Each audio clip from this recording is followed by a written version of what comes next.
Aujourd'hui, je réponds à la question: quel est le lien entre la Bible, l'abondance, la manifestation, tout ce qui est New Age, tout ce qui est la loi de la manifestation? C'est quoi le lien entre les deux? Comment maintenant est-ce que tu vis ta vie avec cette philosophie? C'est une grande conversation.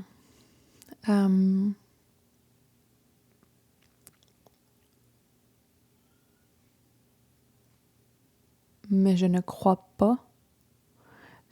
plus à cette philosophie, et non pas parce que je ne crois pas que la loi existe. Je crois que tu peux réellement avoir tout ce que tu veux, mais que ce n'est pas nécessairement une bonne chose si tu obtiens tout ce que tu veux. Et je m'explique. Il y a toujours quelqu'un qui va t'offrir ce que tu veux, ça je le crois. Mais il faut faire attention parce que qui est-ce qui est en train de te donner ce que tu veux réellement? Est-ce que c'est Dieu ou c'est l'ennemi? Est-ce que c'est Dieu ou c'est le diable? Est-ce que c'est Dieu ou c'est les puissances des ténèbres? Toujours un des deux qui va t'offrir ce que tu veux. Et le prince du monde, le prince des ténèbres, c'est le prince du oui. Il va te dire oui à la majorité des choses que tu veux dans ta vie. Pourtant, Dieu, c'est le Dieu du non. C'est le Dieu de la construction. C'est le Dieu qui va te dire très souvent: attends, pas maintenant. C'est pas fait pour toi. Et on n'aime pas cette version-là. D'où pourquoi on aime bien mieux le prince du monde. Le prince à qui il faut vendre notre âme en échange de ce qu'on veut dans notre chair, en échange de ce qu'on veut réellement. Alors pourquoi je n'adhère plus à cette philosophie, c'est que ce n'est pas parce que tu veux quelque chose que c'est bon pour toi et que ça fait partie de la volonté de Dieu. Ce n'est pas parce que ta chair a vu quelque chose sur les réseaux sociaux, te scroll quelque chose, puis te dit moi aussi je veux l'avoir, puis moi aussi je peux l'avoir. Est-ce que ça fait réellement partie de la volonté de Dieu pour ta vie? Quand tu décides de donner ta vie à Jésus, tu peux pas juste avoir tout ce que tu veux. Ça fait pas de sens. Ça veut dire que tu n'as pas de Seigneur, tu n'as pas donné ta vie à quelqu'un, tu t'abandonnes pas à quelque chose de plus grand que toi. Tu as décidé que tu es le Dieu, que tu pouvais décider, peu importe ce que tu as en toi, ce que tu voulais. Et c'est pourquoi la loi de la manifestation est erronée, parce que ça te place au milieu comme un Dieu. Ça te place au centre de l'univers, comme si tout était à propos de toi. Comme si tout ce que tu veux est bien. Comme si tout ce que tu as dans ton cœur, c'est exactement ce que tu veux. Mais après ça, on a des combats où est-ce que là, ça peut être vraiment intense. On peut avoir des discussions sur, à la fin de la journée, si réellement tout est subjectif et tout est relatif, la personne qui veut faire du mal aux autres, elle va le faire. Ça va y être accordé par la loi de la manifestation. Elle va aller se le faire offrir, le mal. Alors comment qu'on juge ce qui est bien et mal maintenant? C'est une loi morale? Mais on doit avoir quelque chose à l'intérieur de nous qui nous rappelle c'est quoi la vérité suprême. Parce que si on est en train de dire que tout est relatif et tout est vérité personnelle, c'est complètement corrompu. Parce que la personne qui viole une femme voulait ça. Mais on est qui pour dire finalement c'est sa vérité à elle, à cette personne-là? C'est complètement corrompu et démoniaque de dire que c'est sa volonté. Mais on ne peut pas dire qu'elle est mal, mais que nous, c'est bien ce qu'on a dans notre cœur. Parce qu'il nous faut une hiérarchie de valeurs. Et c'est pourquoi, à la fin de la journée, on a besoin d'un Seigneur, on a besoin d'un Dieu qui nous rappelle quel est le bien et mal. Parce que sinon, c'est complètement hypocrite de dire « moi, c'est bien ce que je veux parce que ça ne fait pas de mal aux autres. » Mais lui, c'était mal parce qu'il a touché quelqu'un d'autre. On est qui pour mettre cette limite-là?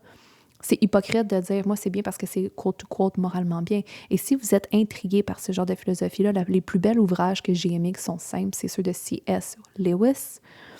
Et ça m'a tellement permis de comprendre encore plus comment la notion de la morale, être une bonne personne n'est pas suffisante dans l'humanité pour trouver la paix éternelle et la joie.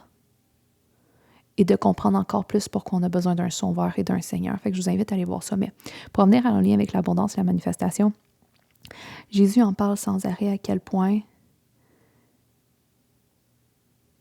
il va tout nous offrir ce qu'on veut. Mais ce qu'il dit avant, et partout ce qu'on oublie, c'est « mais cherche le royaume avant tout ». Ce que ça veut dire, ça veut dire « assure-toi d'être en Jésus et que lui soit en toi lorsque tu fais une demande ». Parce que si tu n'es pas en Jésus, tu ne fais pas une demande au royaume, tu fais une demande au royaume des ténèbres. Tu n'es pas dans le bon royaume. Donc ça va t'être accordé. Et je l'ai vu over and over again. Combien de fois on m'a donné ce que je voulais, ce que ma chair voulait. Mais à la fin de la journée, ça a été vraiment destructeur pour ma vie et mon âme. Et je l'ai réalisé. Avoir tout ce qu'on veut sans arrêt, C'est pas la réponse à notre plus grand besoin. De penser qu'on doit absolument répondre à nos pulsions, répondre à notre chair, que genre, c'est juste à propos de faire une to-do list, puis un vision board, puis d'avoir une... C'est quoi tu veux dans ta vie? La majorité des choses, la première question à te poser, c'est mais est-ce que c'est ce que Dieu veut pour ta vie? Puis on a tellement peur que Dieu veut pas ce que notre chair veut, right? On a tellement peur que Dieu dise non à ce qu'on veut dans notre chair qu'on décide de dire non. Dieu ne peut pas exister, Dieu n'a pas de pouvoir sur moi, je vais jamais m'abandonner et bow, je vais jamais plier mes genoux à quelqu'un qui va me dire que ce que je veux est pas. Mais à quel point on est hypocrite et arrogant. On pense qu'on connaît mieux qui on est, ce qui va amener le plein épanouissement et le bonheur. Parce qu'à la fin de la journée, quand tu fais une liste de rêves, c'est parce que tu veux combler quelque chose. Mais on pense que la personne qui nous a créés, notre créateur, notre Dieu, ne connaît pas ce qui est réellement bien pour nous puis qui va nous offrir ce qu'on cherche réellement. On est tellement déconnectés qu'on pense que nous, on connaît mieux, mais on est seulement une création. On n'est pas le créateur. Fait qu'on a peur, on fait ses to-do lists, on fait des vision boards. Moi, je veux ça, mais on ne s'est jamais posé la question, mais est-ce que ça fait partie de ce qui est pour moi? Est-ce que ça fait partie de la volonté de Dieu? D'où pourquoi je ne crois plus, je n'adhère plus à la loi de l'abondance, de la manifestation, parce qu'il faut se poser la question, mais est-ce que c'est ce que mon Père veut pour ma vie? Réellement? C'est quoi ma destinée? Où est-ce que je dois aller? Il m'a créé pourquoi? Est-ce que ça fait partie de ce que je suis née pour être et exprimer pour sa gloire, pour son royaume? On pense tellement que c'est à propos de nous, mais c'est plus à propos de nous. Donc, la Bible dit sans arrêt qu'on va porter le fruit si on lui donne notre vie. Le vrai fruit. Le fruit ultime qui va nous emmener la gloire, sa gloire, mais la victoire. Le fruit ultime qui va nous emmener la paix, la joie, la patience, la bonté. Tout ce qu'on a besoin, il va nous l'offrir abondamment. Mais est-ce que c'est n'importe quoi qui va nous l'offrir? Non, parce que sans arrêt, dans la Bible, ça le dit. Je vais vous offrir ce que vous voulez, mais vous devez avant tout être en moi. Et si on est en moi, si on est en lui, on ne voudra pas tout ce qui est de ce monde, on va vouloir qu'est-ce qui est du royaume. On va vouloir qu'est-ce qui existe en lui. On va vouloir la réelle conquête qu'il a mis dans notre cœur et ce qu'on est fait pour vivre dans l'humanité. D'où pourquoi je ne crois plus aux vision boards qui sont non basés sur lui. Si Dieu a mis dans ton cœur une vision, là, fais un vision board pour t'en rappeler sans arrêt c'est quoi sa promesse. Mais fais pas un vision board qui sort juste de ta tête puis de ta chair parce que tu as vu ça passer sur les réseaux sociaux, puis là, ta chair se sent envieux, puis là, ta chair a l'impression que toi aussi t'es capable, puis toi aussi tu mérites ça, puis let's go boss babe, puis tout peut être accompli, puis tout le monde devrait venir riche, puis tout le monde devrait... Non. Pas nécessairement. Dieu a toujours dit qu'il allait être là pour nous, qu'il allait nous provisionner sur tout, qu'on n'allait jamais manquer de rien grâce à lui, dans son royaume. Mais c'est pas tout le monde qui est né pour la même vie. Pas par hiérarchie ou par injustice ou par favoritisme. Tout le monde a sa place dans le royaume. Tout le monde a sa mission.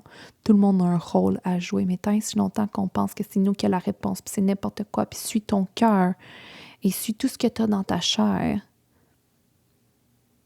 on se demande pourquoi tout le monde souffre autant. Et pourquoi autant de personnes qui, quote to quote, suivent leur cœur, portent aucun fruit réel, qui sont constamment anxieux, désespérés, qu'il y a toujours quelque chose qui marche, qui part en dépression, qui sont dans des burn-out. Pourquoi vous pensez? Parce que cette to-do list-là vient pas de Dieu. Vient pas de lui, vient pas de notre Père. Donc, c'est quoi le lien avec la manifestation et l'abondance quand tu lis la Bible? C'est que la vraie prospérité, la vraie abondance, ça vient de Jésus. Et tant et si longtemps que tu n'as pas laissé ta vie et que tu n'es pas en train de faire sa volonté, tu ne comprendras pas et tu vivras jamais réellement le fruit de Dieu. Tu vas vivre le fruit de l'ennemi. Tu vas être une pomme pourrie. Puis je dis même pas ça avec jugement. J'étais quelqu'un qui portait des fruits corrompus. L'anxiété.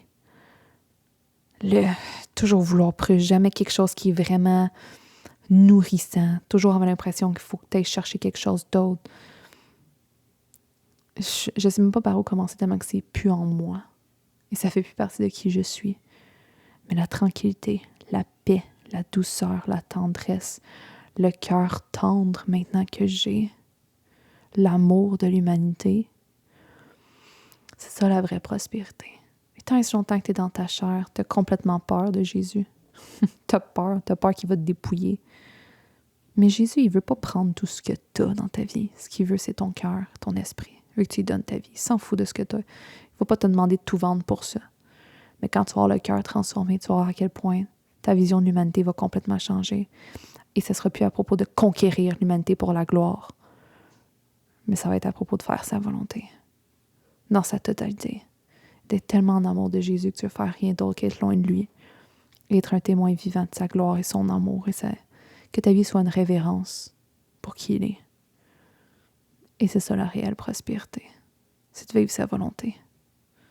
Alors je prie en ce moment que le Saint-Esprit te révèle réellement la grandeur de vivre dans sa volonté, la beauté, la sainteté d'être en lui. Et à quel point tout ce que tu cherches est en lui. Il est la solution, la note finale, la réponse finale à tout ce que tu cherches. Que tu n'as plus besoin d'avoir des listes de rêves et des vision boards pour essayer d'aller chercher un feeling en toi. Il va te l'offrir sans ça. Et après ça, regarde ta vie se dévoiler dans une grandeur extraordinaire, dans une beauté extraordinaire qui est divine. Parce que tu vas y avoir donné ta vie, puis il va tout offrir en retour. Réellement. Pas comme un génie qui est en train d'exaucer tes vœux, mais comme un père qui a envie de voir son enfant s'épanouir sur terre. Un père qui est fier de te voir. Un père qui est heureux d'avoir réconcilié avec son enfant. Alors je prie pour que le Saint-Esprit te ramène à Jésus. Et que tu réalises comment tu es aimé. Et qu'il y a une place pour toi au royaume. Alors au nom de Jésus, on prie. Amen.